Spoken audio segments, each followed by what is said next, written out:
All right, today we're going to talk about natural logarithms. So we've talked about common log already. Now we're going to move into a different base logarithm. So anything that has a base e is considered to be a natural log. So I'm going to circle something here. What we would have to write if we use the regular log sort of notation would be at the base with the e written down there of x. Now in practicality, we use these so often that becomes cumbersome, and so we just have created sort of like the number e itself, a notation to stand for that. So when you read ln of x, that is assuming that is a base e logarithm. So when you see ln, it means log base e. So remember, e is a number, and on your calculator you have a couple places to find it, but it's 2.718 approximately, so it's a regular exponential growth kind of base.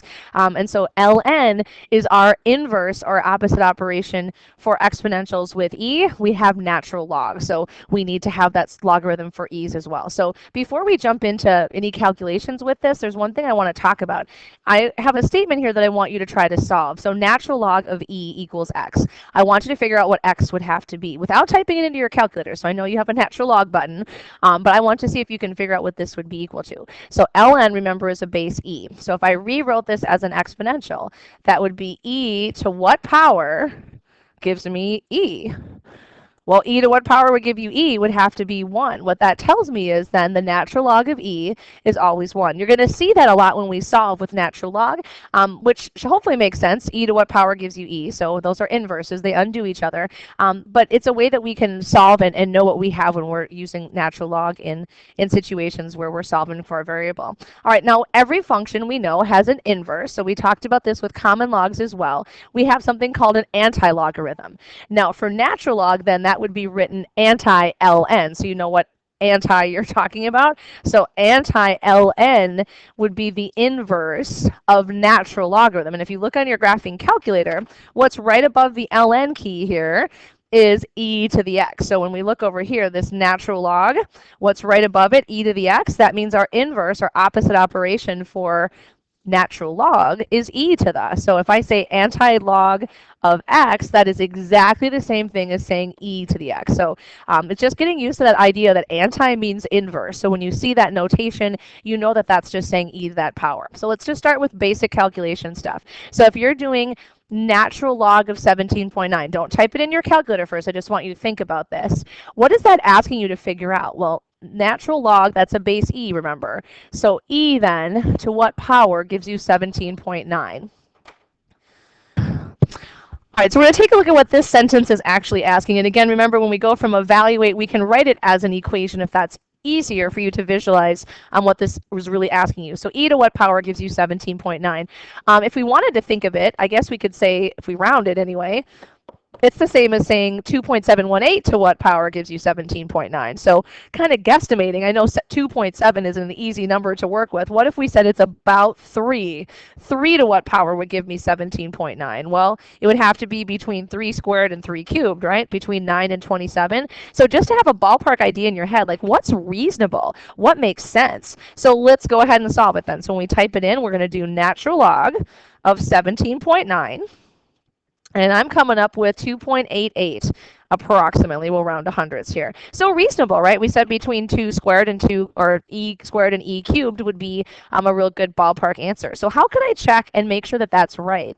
Well, do the inverse, do the anti-log. So e to that power, so I take the whole answer, and that gives me that 17.9. Now if I type in just e to the 2.88, it'd be close, but it wouldn't be exact because, again, I rounded. So if you're typing in your final answer that you wrote down on your paper, it's going to be close, but it's not going to be exactly equal. So be aware of that when you're checking your answers. If you want to make sure that's precise, then we need the whole thing. All right, so what's number 2 asking then? Anti-ln.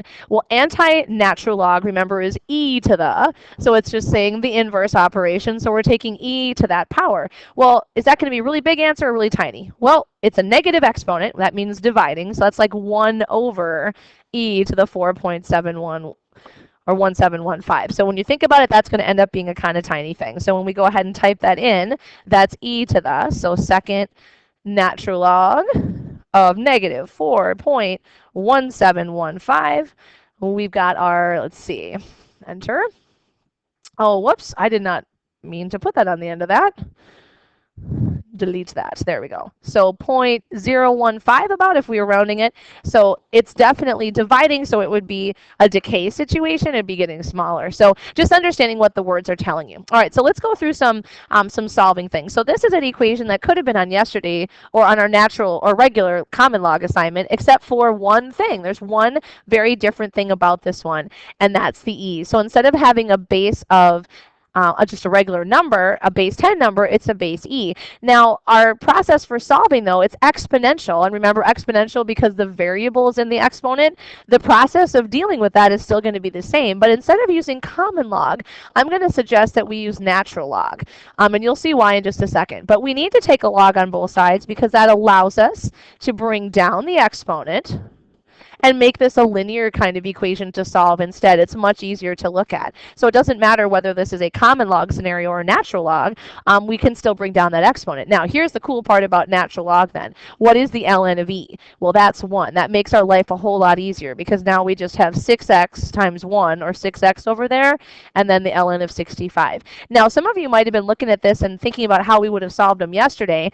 You can take the change of base formula that we did, so log of the number, 65, divided by log of the base, ln of e, so that's 1, and then we adjust for the exponent, so we would divide by the 6 as well. It ends up being exactly the same thing as we did yesterday. You're taking natural log of 65 and then adjusting for that exponent. The reason we don't have to worry about log of the base, it's 1, so that's why it's a little bit faster. So when I do my solving for this and divide that out, ln of 65 divided by 6, I ended up with, depending on how you round it, if you go to hundredths, it would be 0.70.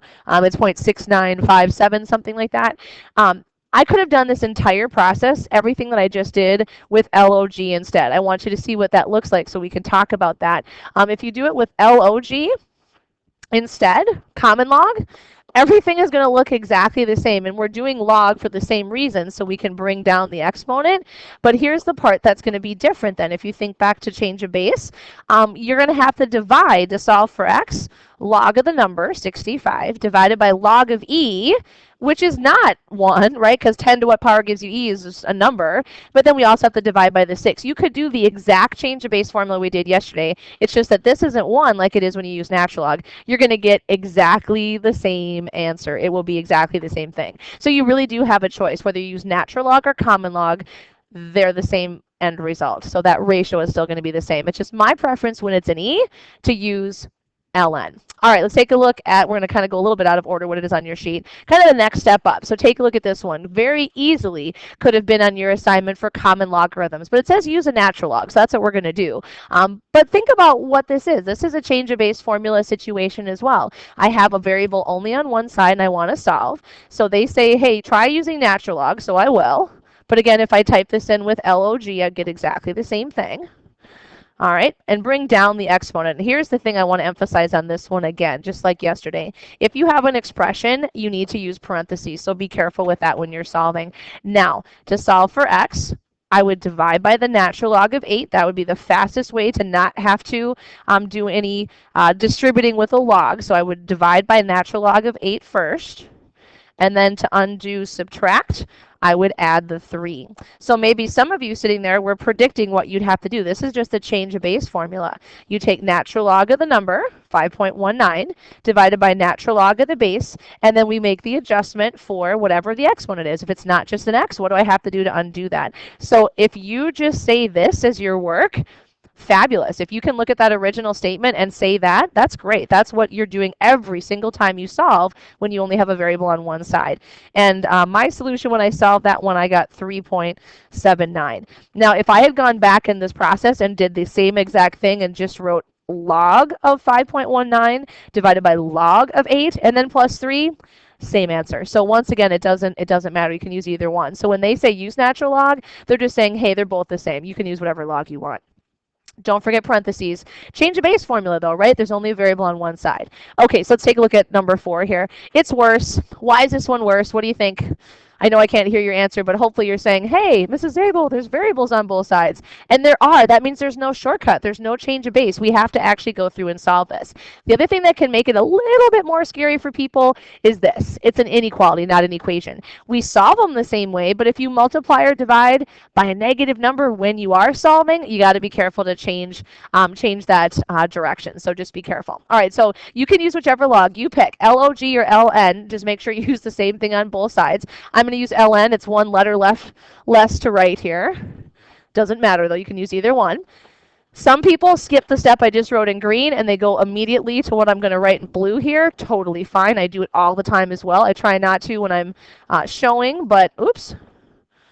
I think it's just fine for you when you do the work because you understand what you're doing there. You're taking the log on both sides so you can bring the exponents down. Now, here's the conversation we need to have.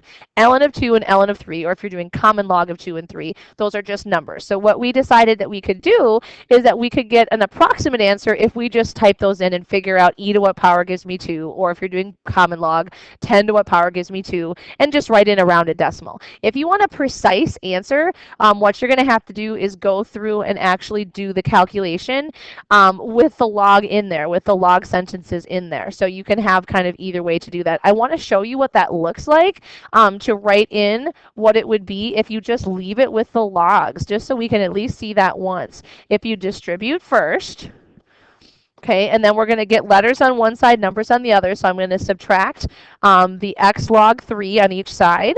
So that means I'd be doing log 2 minus log 3. That would be my coefficient.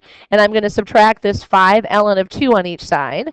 So that means I would be taking this minus 5 natural log of 2. And then the last thing I'd have to do would be divide. And this is going to be a negative thing. When I'm dividing by this log 2 minus log 3, log 2 is definitely smaller. So I know I'm going to have to flip. So I just wanted you to see what it looks like. I know you're going to do it with decimals, but I want you to be able to see what that would look like if you're going to do it with just the logs. So when I type this in, and if I'm going to type it into my calculator, I would use that. Go ahead and try typing that into your calculator. You end up getting, I believe it's 13.9. Now, again, your solving process is going to be with decimals. So I'm going to kind of show that too so we can talk about what that looks like. But this is how you get a precise answer. If you want to keep everything in there, we got to use the log. All right, so I put in the work at the bottom then for if you use ln and just find the ln of 2, the ln of 3, and go through and do that work. So it's very close. So there will be some issues with rounding though. So the more places you use, the more accuracy you can have at the end. But we can definitely solve with either log, and that's kind of the moral to this story. And we're solving exponentials. We're solving for something that's in the exponent. All right, so let's talk about some applications. These are on your formula sheet as well. Some things that we did before is we were solving for things like the final amount or the initial. Now we can actually solve for things in the exponent because we have logarithms. So things like what interest rate would you need to have this much in your account, or how long will it take for something to be worth that amount? So we can definitely look at some of those other things now. So keyword in this whole scenario here is continuously. So I know I need PERT because that's continuous compound interest. So I'm trying to figure out how long will it take for my account that I started with $750 to reach $5,000 if I have a 7% interest rate. So one really critical thing to keep in mind is this is exponential because the t is up in the exponent. Now, I need to isolate that exponential thing. I need to start with undoing what's ever with that exponential because I can't use the log property, like take the log on both sides, if I have anything out front because I wouldn't be able just to bring down the exponent. So it's really critical to start with that. Don't round either when you have this number over here. Simplify this just so we can leave it as a value we can work with. So for this one, it looks like it would be, let's see, 500 over 75. If I divide them both, that would be by 25. That would be what, 20/3, I believe. All right, so when I simplify then and think about, okay, how am I going to solve this? I need to be able to bring down the variable, the exponent, so I need to do the inverse or the natural log on each side. And when I do that, then I'm going to be able to bring down my exponent. And the cool thing here then again, what's the natural log of e? Well, that's going to be 1. So I don't have to worry about dividing by that because it's just equal to 1. So this equal to 1. No worries. So then I have 0.07 times time equals the natural log of 20 thirds, and I'm just dividing by the rate then. So dividing by 0.07. So my time is going to be about 27, a little over 27.1, and it's years. That's terrible for long-term investment. That takes a really long time to get to that value. But the idea is, again, we're doing log of the number divided by log of the base, but the log of the base, ln of e, it's just 1. And then we're making the adjustment for the exponent. We're multiplying by 0.07, so now we have to divide by it. So if you know that from the original equation, when you're up here looking at this blue sentence, awesome. It's ln of 20 thirds divided by that rate. All right, well, we can do lots of different things, though, so I'm going to have you take a peek at this. I'm keeping a lot of that information the same. It's still PERT. But instead of giving you that final result as 5,000, I'm saying you're investing this 750, you're still at 7% interest, but I want your money to double. Okay, if you want to double your investment and you're starting at 750, what would your end result have to be? Well, double 750. So 1,500 bucks. Now, just like in the last one though, the very first thing you're going to have to do is divide it by 750. So ultimately, you're going to end up with a 2 over here. So here's a question for you. Does it really matter how much you start with? What if you started with $1,000 instead? Well, then your final would be 2,000, but you're still going to have to divide, and it's still going to be 2. I could start with $10 million. That'd be awesome. And then if I double it, 20 million, even better. But when you divide by the 10 million, you're still going to be back to 2. It doesn't matter what you start with. The time to double your money doesn't change depending on how much money you start with. It's still doubling whatever you put in there. So that can shortcut a lot of the work that you have to think about when you do this. It's always going to be 2 if it's doubling your money. Okay, again, I bet some of you can predict what you're going to have to type into your calculator here. I'll show the work. So why am I using ln on each side? Because it's a base e. It's faster. It's more efficient. You could use log though, common log. And I'm using log on both sides because it's an exponential equation. I have a exponent that's my variable. And I can bring down that exponent now on each side. ln of e is 1, so I don't need to worry about that. That's timesing by 1. And then now I need to deal with my interest rate here. I'm going to divide by 0.07. So it's the natural log of 2 divided by 0.7. And for some of you, if that's the work that you need to show because you know it's ln of 2, ln of the number divided by that rate, awesome, you're good to go. And for that one, I ended up with 9.9, and that would be time in years. For investments, time is always in years. So it takes almost 10 years to double your money. If you wanted to double your money faster, what would you have to change? Well, the only thing you can change would be the interest rate, because doubling your money, it's going to take the same amount of time no matter what. The only thing that's going to change that could make it go faster is the interest rate. If you had a higher interest rate, you're going to double your money faster. But what you start with, the end result is always twice as big. What if I asked you, how would it change this scenario if I said triple your money?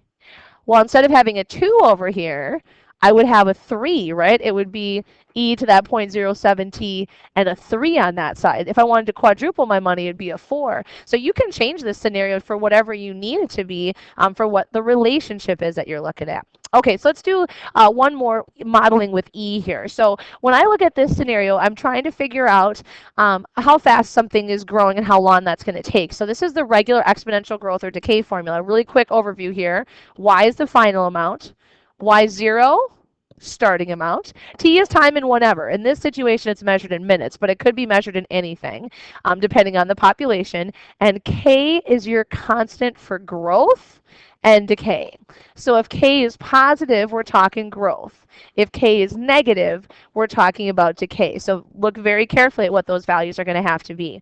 All right, so how long will it take 15 bacteria to increase to 1,000 if we have 3.5% growth rate? So be careful when you type that or when you enter that in there. So again, just like all the other scenarios, we need to start with isolating that, making sure we have what we need. That would be 200 thirds, I believe. Now again, some of you might know exactly what to type in. I'm going to use natural log because it's a base E. Nothing wrong with the other log, common log, but it just is going to take you longer. All right, now if you already know, you can go ahead and just jot down that work, but I'm showing the whole deal. So natural log of E is 1, remember? And so my final result, what I'm going to do to solve for time, I'm going to take the natural log of 20 thirds, don't round that, make sure you use the whole thing, divided by 0.035. So the time it takes is about 119.9-ish minutes. So if we're going to round, it'd probably be right around 120 minutes. So it would take that long to go from 15 to 1,000. Now, if you're going to report this back to someone, you might go ahead and say it's about 120 minutes, but maybe even easier to say 2 hours, right? So depending on what you're going to do, you can adjust the units. If you end up with too much of something to go to a bigger unit, that's totally fine. But realize in the equation, it's time in minutes. Now, let me ask you this. What if instead of starting at 15 and ending at 1,000, what if you started at 1,000 and ended at 15? What would have to be adjusted as far as your rate? Well, it would have to be negative 0.035, right? And that scenario would be decay then instead of growth. So if the initial value is more than the final amount, then that is definitely decay. So be aware of which way this is going. Is it growing or is it decaying? All right, so last one. This is kind of an interesting scenario. What rate is a population growing if the population doubles in 7 years? To be able to look at data and be able to tell what the rate of growth is. So like some of the equations that we were doing before when we were looking at modeling, this is a really, this is what people would calculate when they take the census. So look at what the population is now, what is it 10 years from now, and then we can predict and find what that rate of growth would be. So population is doubling. I only gave you one number. The only thing that you know is 7. The rate is the K value. That's what you're trying to figure out. I didn't tell you anything about starting and ending other than this. Okay, so if the population doubles, what do you know? Whatever you start with, the final amount is going to be twice as big. So how about we start with 1 and we end with 2, right? That would be the easiest way. Now, I know a real population like in a city is not going to go from 1 to 2 people, most likely, but remember, whatever you start with, if you double, when you divide through by that initial value, you're always going to end up with a 2. If I said what percent do we need to triple, then that would be a 3. Quadruple would be a 4. What if it was decaying? Then like say, what rate would you have to have for your population to be half as big? Well, then that would be a 0.5. So you have lots of different ways that you can do this. It doesn't matter whether it's growth or decay. Just make sure your final and your starting amount reflect that. All right, so again, I bet a lot of you know what to type in already, but I'm going to go ahead and show the work. So we take natural log because it's a base e, and then again, the ln of e is 1. So I have 7 times k equals the natural log of 2, and I divide by 7. So ultimately, your work is the natural log of 2 divided by 7. So we're making that adjustment for the exponent. And natural log of 2 divided by 7, I ended up with this approximately. Now, this is k, so what percent would that be? Well, it would be 9.9%, and it would be growth. We'd look at how much that is growing. If this was flip-flopped, if I started at 2 and I ended up at 1, in other words, it was 0.5, then how would that be different? Well, instead of positive 0.099, it would be negative 0.099 because it would be decay. So going in that opposite direction. So we now have the ability to be able to look for rates and times and not just starting and ending, because we know that the inverse of an exponential is a log. And we have those for base e and for common base numbers.